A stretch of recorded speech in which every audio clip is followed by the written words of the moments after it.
आज खूब नाचेंगे रे, मस्ती में रात आज काटेंगे रे। वाईफाई से सीधे कनेक्ट करेंगे। खेसारी भैया का बर्थडे सेलिब्रेट करेंगे। खेसारी भैया के बर्थडे सेलिब्रेट करेंगे। भैया का बर्थडे सेलिब्रेट करेंगे।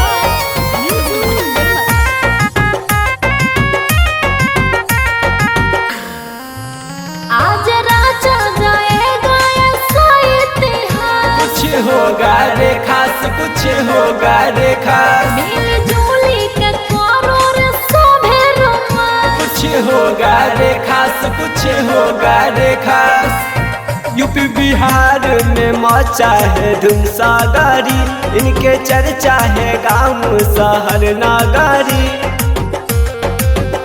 आज किसी को नहीं हम हट करेंगे।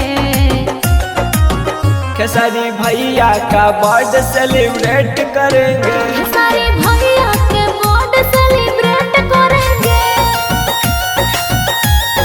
भैया का बर्थडे सेलिब्रेट करेंगे।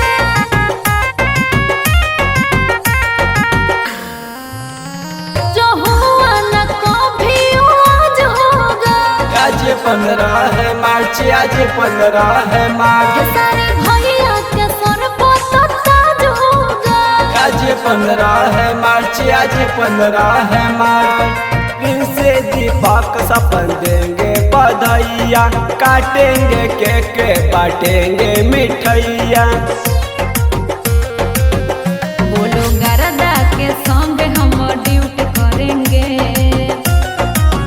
खेसारी भैया का बर्थडे सेलिब्रेट करेंगे।